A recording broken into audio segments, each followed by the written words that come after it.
Persecution has been a common experience through much of the church's history. I think in today's Western church, there's not so much outright persecution as a more subtle discomfort with Christians and the beliefs of the church.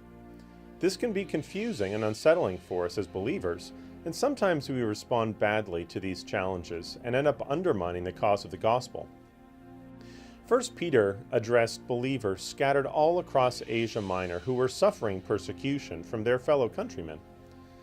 Now, Peter doesn't give us much insight into why people were opposing the new Christians, but there's a lot of evidence elsewhere in both pagan and Christian writings to help us understand the causes of persecution in the first century.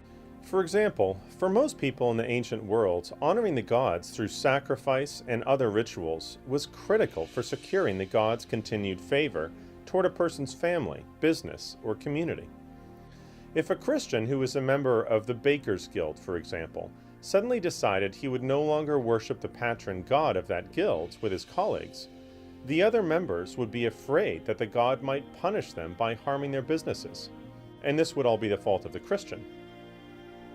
Or consider what would happen when a woman became a Christian without her husband. The woman played a key role in the ancient household, not least in the performance of the daily rituals for the gods. And these rituals secured the favor of the gods for the family in everything from the husband's business to the health and safety of the children.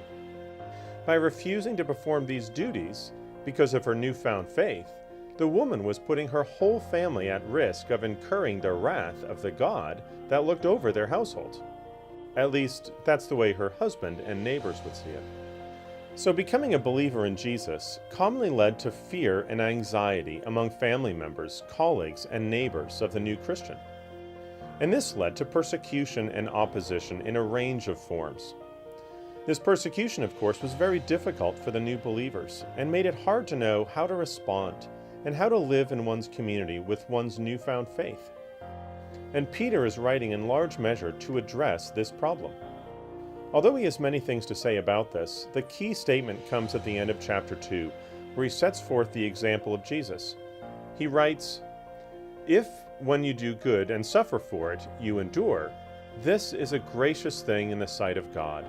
For to this you have been called, because Christ also suffered for you, leaving you an example so that you might follow in his steps. He committed no sin, neither was deceit found in his mouth. When he was reviled, he did not revile in return. When he suffered, he did not threaten, but continued entrusting himself to him who judges justly." Notice how Peter emphasizes Jesus' innocence in his suffering. His life had been pure, and he did nothing to deserve the mistreatment he endured.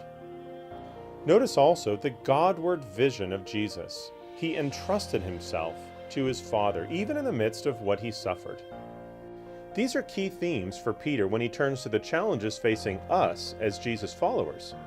In chapter 2, verse 12, he writes, "Keep your conduct among the Gentiles honorable, so that when they speak against you as evildoers, they may see your good deeds and glorify God on the day of his visitation." Do you see the themes of innocence and Godward vision in his admonition here? These themes are even more evident in the great climactic plea that he makes to the believers in chapter 4, verses 12 to 19. Take a moment to read that passage and note these themes. As you read 1 Peter, keep in mind that he wrote for Christians like us, whose faith sometimes caused confusion, fear, and discomfort among those around them in their community. Read his words with an eye toward your own response to the challenges this raises for believers today. We hope you enjoyed this brief glimpse into one of our courses at Gordon Conwell Theological Seminary.